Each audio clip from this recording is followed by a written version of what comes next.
부패한 종교의 씨앗이 맺은 열매들. 오늘은 기독교 강요 제4장입니다. 지난주에 우리가 말씀드렸듯이 하나님께서는 우리의 마음속에 하나님을 아는 지식, 그 지식이라는 종교의 씨앗을 심어 놓으셨고요, 우리의 마음속에 선악을 분별해낼 수 있는 분별력인 양심의 씨앗이라는 것을 우리의 마음속에다가 하나님이 심어 놓으셨어요.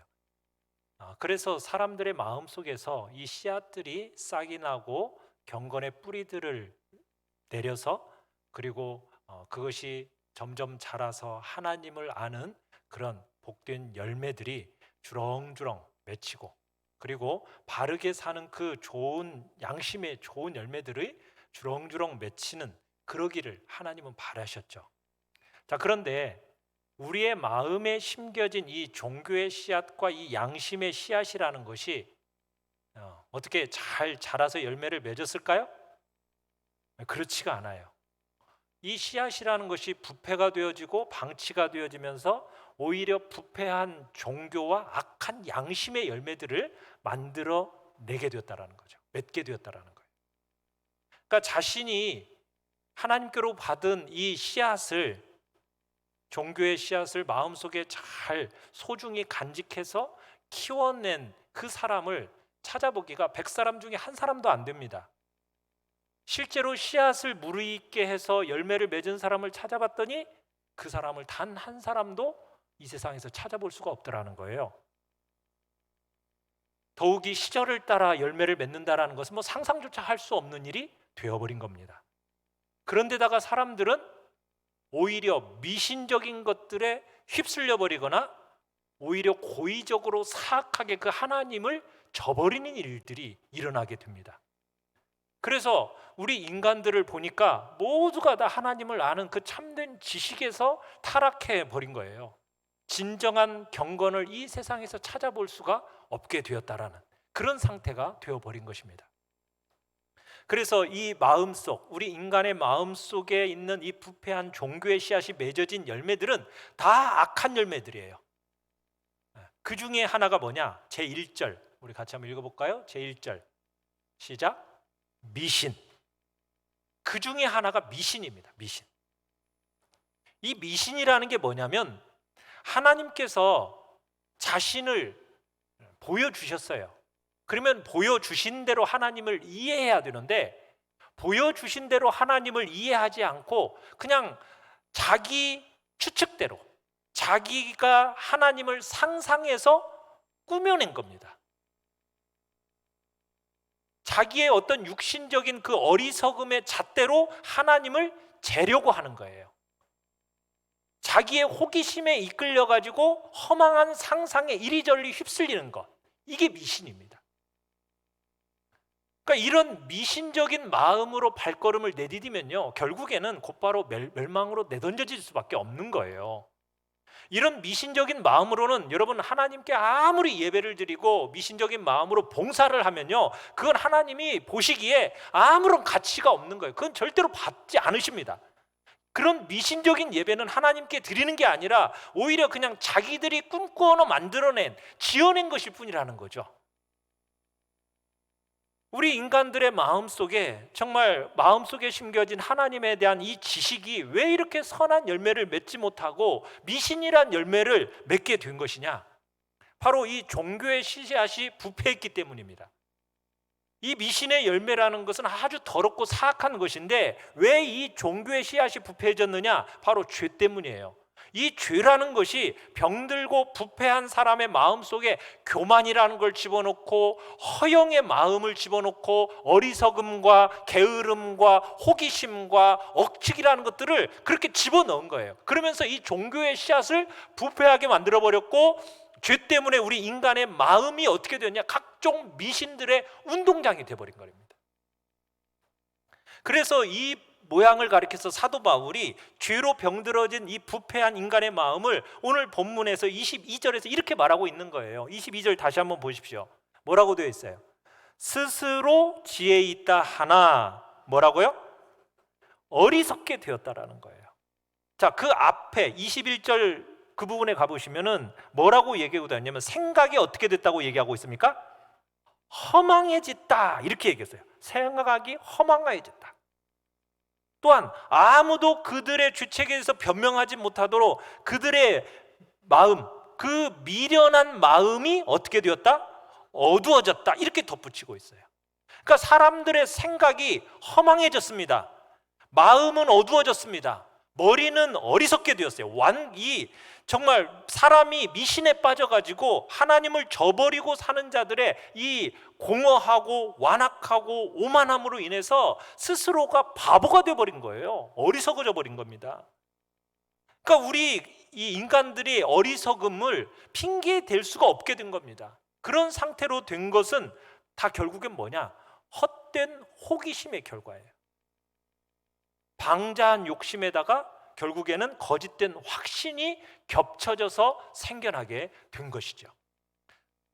그러니까 우리는 하나님께서 자신을 보여주신 그대로만, 보여주신 만큼만 가야 되는 거예요. 하나님께서 보여주신 것을 넘어서 가지고 자기가 분을 넘치는 것을 요구하는 그것은 제멋대로 어둠을 자초하는 일을 만들어내 버리는 것입니다. 허망한 호기심으로 지나친 욕망에 이끌려서 하나님을 알려고 하는 것은 도리어 어리석어지는 것이고 눈이 어두워지는 결과를 만들어내는 것이고 결국에는 하나님 앞에서 멸망으로 가는 길밖에 안 되는 겁니다.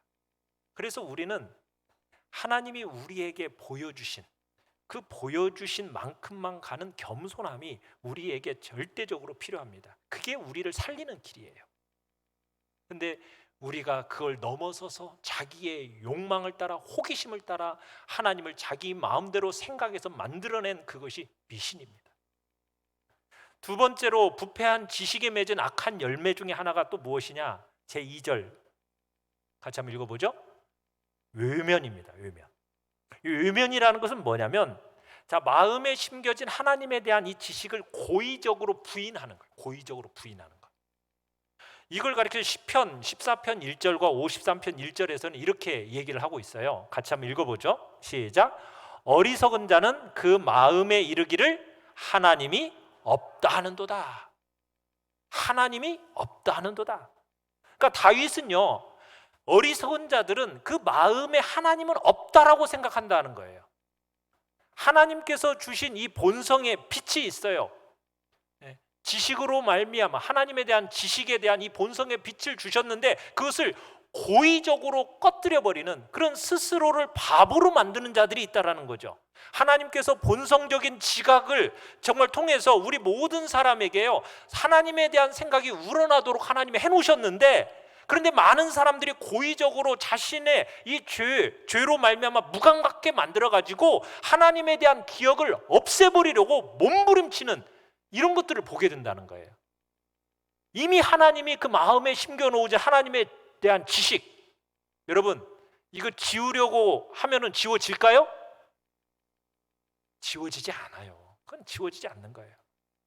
하나님에 대한 이 모든 기억을 없애버리려는 이 몸부림이 얼마나 혐오스러운가를 보여주기 위해서 지금 다윗이 어리석은 자는 뭐라고 얘기했어요? 그 마음에 이르기를 하나님이 없다 이렇게 말한다라는 거예요. 하나님의 존재 자체를 노골적으로 부인하는 것으로 묘사를 해놨는데, 여러분 여기서 하나님의 존재를 부인한다라는 것은 하나님 존재를 없애버린다 이런 뜻은 아닙니다. 하나님의 존재는 인정해요. 그러니까 신이 있다라는 건 인정을 해요. 그런데 신을 인정을 하지만 무엇을 부인하느냐면 하나님의 공의로운 심판과 하나님의 섭리의 손길을 부인하는 거예요. 그러니까 하나님께서 이 세상을 섭리의 손길로 다스리고 계시지 않습니까? 그런데 그 섭리를 인정하지 않는 거예요. 더군다나 인간이 죽으면은 하나님의 앞에 서서 그 공의로운 심판, 선악간에 각각 그 심판대 앞에서 하나님의 심판을 받는데 이 심판에 대해서 더더욱 인정하지 않는 겁니다. 이게 하나님의 존재를 부인한다라는 거예요. 그러니까 하나님의 섭리, 하나님의 공의로운 심판, 이것을 부인함으로써 하나님을 마치 하늘에 가둬둬버리고 하늘에서 장난이나 치고 하늘에서 있는 어떤 게으름뱅이로 만들어버리는 것, 이게 바로 하나님을 부인하는 겁니다. 하나님이 우주를 다스리신다라는 것을 내던져 버리고, 그리고는 뭐에다 다 맡겨버려요? 운명에다 맡겨버려요. 운명. 이게 운명이야. 운명에다 다 맡겨버리는 거예요. 하나님의 존재만 인정하고 섭리와 심판을 믿지 않는 것은요, 여러분, 그것은 하나님을 부인하는 거나 다를 바가 없다라는 것. 여러분, 이걸 기억해야 돼요. 사람들이 하나님의 존재만 인정하고 하나님의 심판, 하나님의 섭리, 이걸 머릿속에서 지워버리려고 한다는 거예요. 왜 그러겠어요? 왜 하나님의 섭리와 심판을 지워버리려고 하겠어요? 이유가 뭐냐면 인간이 양심의 가책 없이 마음껏 쾌락을 추구하기 위해서예요. 그런 마음, 그런 악한 생각 때문에 하나님의 섭리와 하나님의 심판을 없애버리고 지워버리려고 하는 겁니다. 양심의 가책 없이 그냥 마음껏 자기 쾌락을 누려보겠다라는 그런 마음으로 그렇게 없애버리는 거죠. 그래서 시편 36편 1절 같이 한번 읽어보겠습니다. 시작. 악인의 죄가 그의 마음속으로 이르기를 그의 눈에는 하나님을 두려워하는 빛이 없다 하니. 그러니까 지금 다윗이 악인의 눈에는 무슨 빛이 없다고요? 하나님을 두려워하는 빛이 없어요. 뭐가 없으니까? 하나님의 섭리의 손길과 하나님의 공의로운 심판을 믿지 않으니까 하나님에 대해서 뭐가 없어요? 두려워하는 빛이 없다라는 거예요. 자, 시편 10편 11절도 한번 읽어보겠습니다. 시작. 그가 그의 마음에 이르기를 하나님이 잊으셨고 그의 얼굴을 가리셨으니 영원히 보지 아니하시리라 하나이다. 그러니까 악인들은 무슨 생각을 한다는 거예요? 하나님이 얼굴을 가렸기 때문에 보지 못하셔. 그러면서 마음껏 자기들의 그릇된 행실을 인정하고 박수치면서 그러면서 악한 일을 서슴없이 저지른다는 거예요. 신의 존재를 인정하지만 무엇을 부인하는 자? 하나님의 그 섭리와 하나님의 공의로운 심판을 부인하는 자는 결국에는 하나님의 존재 자체를 부인하는 거나 다름이 없다라는 거죠. 그러면서 뭘 만들었냐? 허망한, 생명이 없는 허망한 우상을 만들어내는 것이 우리 인간이더라는 거예요. 여러분, 그러나 사람이 아무리 자기들의 지각을 거스르느라 발부둥 치고 하나님을 몰아낸다고 해서 하나님이 없어지는 분이에요? 그건 아니죠.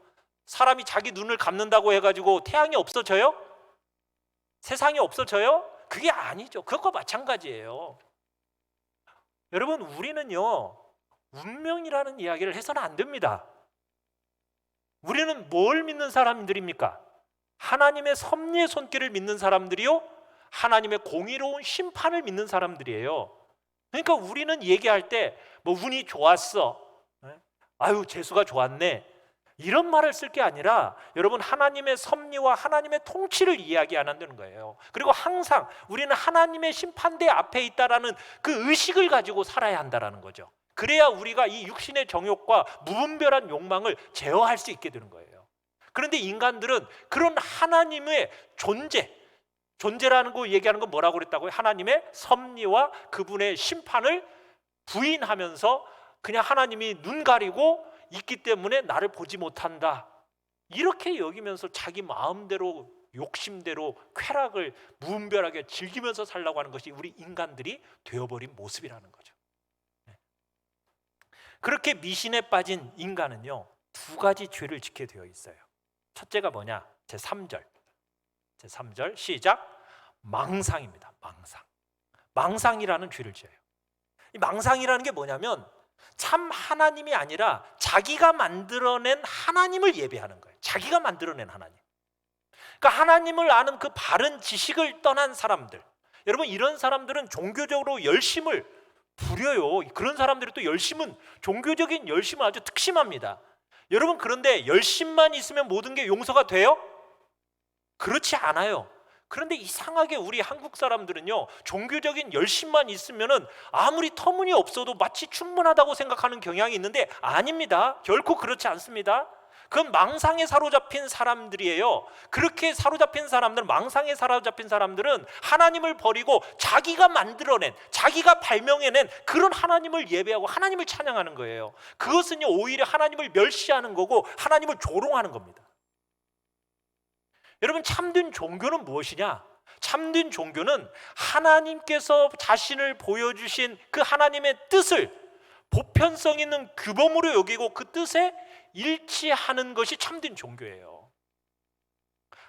하나님이 명령하신 것, 하나님이 기뻐하시는 것, 그것을 붙잡는 거죠. 하나님은 언제나 그분 자신의 모습으로 그대로 계시해 주십니다. 진리를 통해서 하나님 자신을 그대로 보여주시면은 우리는 보여주신 그 말씀을 붙들고 하나님의 그 뜻을 붙들고 순종하는 거예요. 그것이 참된 종교예요. 그런데 이 망상에 사로잡히면은 어떻게 하느냐? 자기가 그냥 하나님이라는 것을 자기의 생각과 상상 속에서 만들어내가지고 그 하나님이 이리저리 바뀌는 어떤 유령이나 환영처럼 그냥 만들어내버리는 거예요. 여러분, 그게 아닙니다. 하나님을 위한다는 핑계로, 그러면서 그런 사람들은 거짓된 의식들을 자기가 막 세워놔요. 그리고서는 그 환상들을 자기가 경배하고 찬송을 합니다. 이건 참된 종교가 아니에요. 자기들의 어리석은 욕심에 맞추어서 하나님을 자기 마음대로 꾸며놓은 거죠. 그래서 사도 바울이 이렇게 희미하고 그릇된 생각을 가리켜서 이렇게 말을 했어요. 갈라디아서 4장 8절 같이 한번 읽어보겠습니다. 시작. 그러나 너희가 그때에는 하나님을 알지 못하여 본질상 하나님이 아닌 자들에게 종노릇 하였더니. 그러니까는 진리를 알지 못한 채 자기 망상 속에서 섬겨낸 하나님이라는 건 뭐예요? 본질상 하나님이 아닌 자들에게 종노릇했다라는 거지요. 그죠?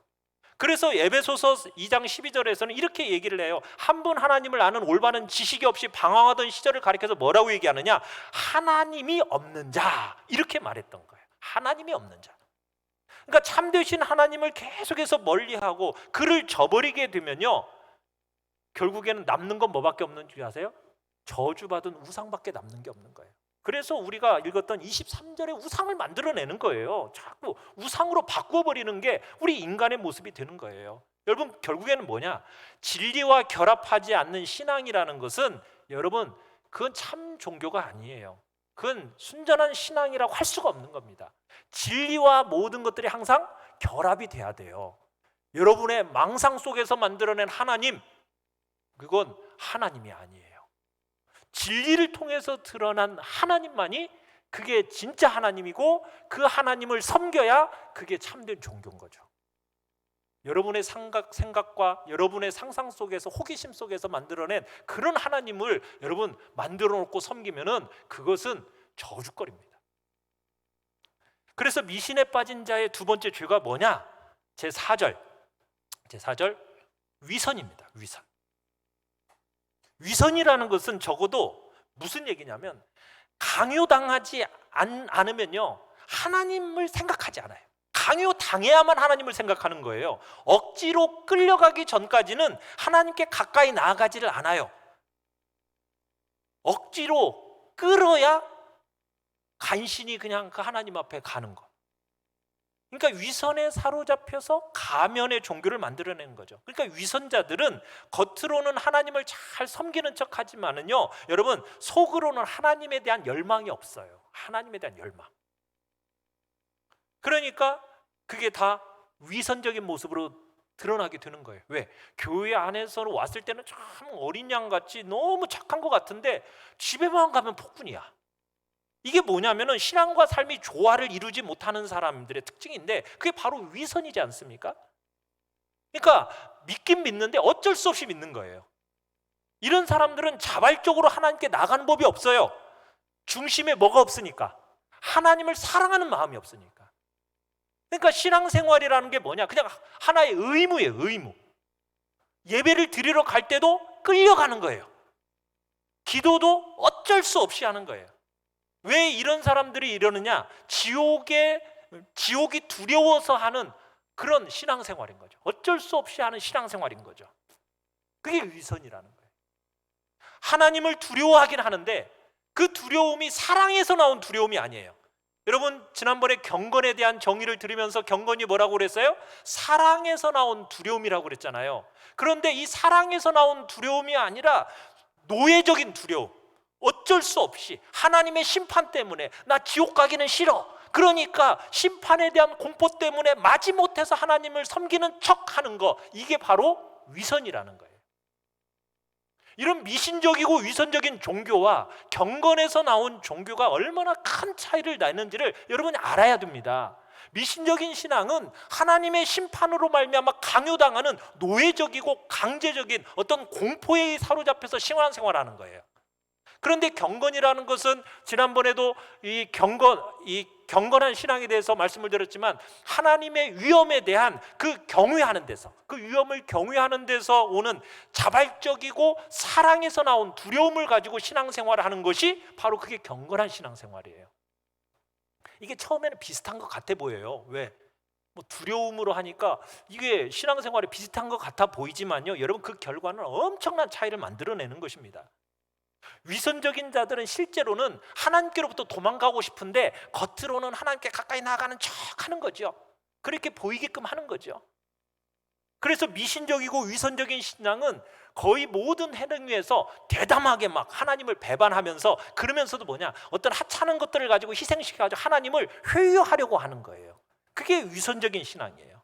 그러나 경건한 신앙은 어떤 거예요? 전 생애를 거쳐서 바쳐서 실용일관 하나님을 사랑하고 순종하는 것이 그게 경건한 신앙인 거죠.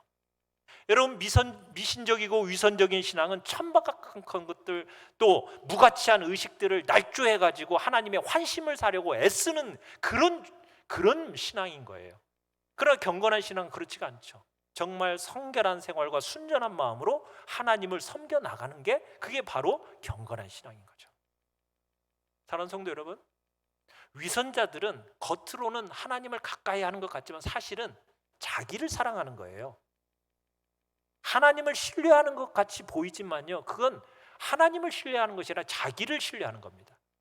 하나님을 섬기는 것처럼 보이지만 실제로는 자기 욕망을 섬기고 있는 거예요. 그래서 결국에는 온갖 오윳더미 속에 스스로 얽혀 들어가는 거죠. 한때는 하나님의 영광을 그들에게 비추게 됐던 그 섬광, 이 빛에 의해서 자기들이 어떤 그 섬광들을, 빛들을 자기들의 어떤 맹목적인 사악함으로 막 흐려놓고 마침내는 완전히 꺼뜨리려고 하는 것이 바로 위선자들의 모습인 겁니다. 사랑하는 성도 여러분, 그러나 어떤 방법으로든 우리 인간의 마음속에 심겨진 하나님에 대한 지식, 종교의 씨앗과 선악을 분별하게 하는 이 분별력의 이 양심의 씨앗을 없앨 수는 없습니다. 이 종교의 씨앗과 양심의 씨앗은 여전히 그대로 남아 있어요. 어떤 신적 존재가 있더라는 이 신념만큼은요, 우리 인간의 마음속에서 절대로 사라지지가 않아요. 계속 남아 있는 거예요. 아무리 무신론자라 해도 그렇습니다. 여러분, 무신론자들도요, 평안할 때는 막 하나님에 대해서 막 조롱하고 농담도 하고 하나님의 권능을 막 무시하는 우스갯소리도 하고 막 수다스럽게 막 늘어놓다가도요, 정말 자신에게서 절박한 일이 생기고 절망스러운 일, 급박한 일이 생기잖아요. 그러면 그런 무신론자 같은 사람도 뭐라고 외치고 있어요? 하나님! 자기도 모르게 하나님을 부른다니까요. 그리고는 억지로라도 그렇게 무릎을 꿇는 거예요. 왜? 이게 결국에는 뭐예요? 우리 모든 인간의 마음속에는 뭐가 있다라는 거예요. 하나님에 대한 지식, 그 종교의 씨앗을 품고 태어난다라는 것을 얘기하고 있는 거예요. 그게 지금 완악함으로 인해서 억눌려 있어서 지금 드러나지 않을 뿐이지, 하나님에 대해서 전혀 무지한 상태는 아니라는 거예요. 모든 인간들이 다 그렇습니다. 근데 지금 문제는 뭐냐? 이 씨앗, 종교의 씨앗, 양심의 씨앗이 어떻게 되었다고요? 벌레 먹고 부패했다라는 데 문제가 있어요. 이 씨앗이 매우 부패했기 때문에 그 자체로서는 지극히의 악한 열매밖에는 맺지 못한다는 데 문제가 있다라는 거죠. 그래서 우리 안에 하나님에 대한 이 지식이 완전히 상실되지는 않았지만 결국에는 우리가 맺는 열매가 뭘 맺는다는 거예요? 미신의 열매, 유면의 열매를 맺고, 그로 말미암아 망상과 위선의 죄를 짓는 것이 우리 인간이더라. 이런 걸 볼 때 이 종교의 씨앗이 완전히 부패했다는 걸 알 수 있고, 우리 모든 인간들은 지금 이 무서운 질병 인자를 다 안고 있는 거예요. 그리고 태어나요. 그래서 우리의 영혼과 양심과 육신을 모두 파괴하고 있는 겁니다. 그러므로 우리는 우리는 이런 죄인임을 인정해야 되는 거예요. 그래야 우리의 죄의 문제가 해결받는 거죠. 우리 중에 아직도 이런 미신적인 요소가 혹여나 없는가 우리 자신을 한번 살펴봐야 돼요. 내가 만들어낸 하나님을 섬기고 있는 건 아닌가. 우리는 항상 진리 앞으로 나아가서 자신을 진리 속에서 보여주신 그 하나님의 말씀을 따라서 여러분의 신앙을 매 순간 점검하면서 하나님을 기쁘시게 하는 예배와 삶이 되어야 한다는 사실입니다. 사랑하는 성도 여러분, 여러분의 마음속에 심어놓으신 그 하나님에 대한 지식의 씨앗, 여러분 어떻게 소중히 간직해서 잘 키워내서 지금 좋은 열매들 주렁주렁 맺어가고 계세요? 아니면은 자기의 어떤 호기심에 이끌려가지고 허망한 상상에 이리저리 휩쓸리면서 자기 상상으로 꾸며낸 하나님을 만들어 놓고 그 하나님을 예배드리고 있나요? 여러분, 진리의 말씀을 무시하고 여러분 허망한 호기심과 지나친 욕망으로 하나님을 알아가려고 하는 이것은 어리석은 일입니다. 그래서 우리는 성경 속으로 들어갈 수밖에 없어요. 진리의 말씀은 걷어놓은 채 하나님을 찾는 것은요, 그 하나님을 어떤 하나님을 찾는 거예요? 자기가 상상과 호기심으로 만들어낸 하나님을 찾는 거예요. 그런 하나님은 망상으로 가버릴 수밖에 없는 거예요. 하나님께서 자신을 보여주신 그 진리의 말씀을 여러분 그 속으로 들어가셔. 그 하나님이 어떤 하나님인지를 끊임없이 묵상하고 그 하나님을 알아가고 어떻게 하면 그 하나님을 기쁘시게 할까? 그 기쁘시게 하는 예배가 뭐고 기쁘시게 하는 삶이 뭔가? 우리가 그 삶 속으로 들어가야 되는 거예요. 그렇게 겸손함으로 나아가야 된다는 사실입니다. 우리는 항상 하나님의 존재를 인정한다는 것은 뭘 인정하는 거라고요? 하나님의 섭리와 하나님의 공의로운 심판을 인정하는 것이 그게 하나님의 존재를 인정하는 거예요. 운명에 맡겨버리는 그런 어리석은 자리에 우리는 있어서는 안 돼요. 항상 내가 하나님의 섭리의 손길 아래 있고 그분의 공의로운 통치 아래 있으며 내가 공의로운 심판대 앞에 항상 있다라는 그 의식 가운데 우리가 살아갈 때 우리의 이 신앙이 진정한 신앙의 모습이 되어지는 것이고, 또 여러분이 심판의 그 공포 때문에 마지못해서 하나님을 섬기는 강제적인 신앙생활을 할 것이 아니라 여러분 하나님의 위엄을 경외하는 데서 생기는 자발적이고 사랑에서 나온 그 두려움을 가지고 여러분들의 복된 참된 그런 신앙생활이 되시기를 간절히 축원합니다. 우리 시간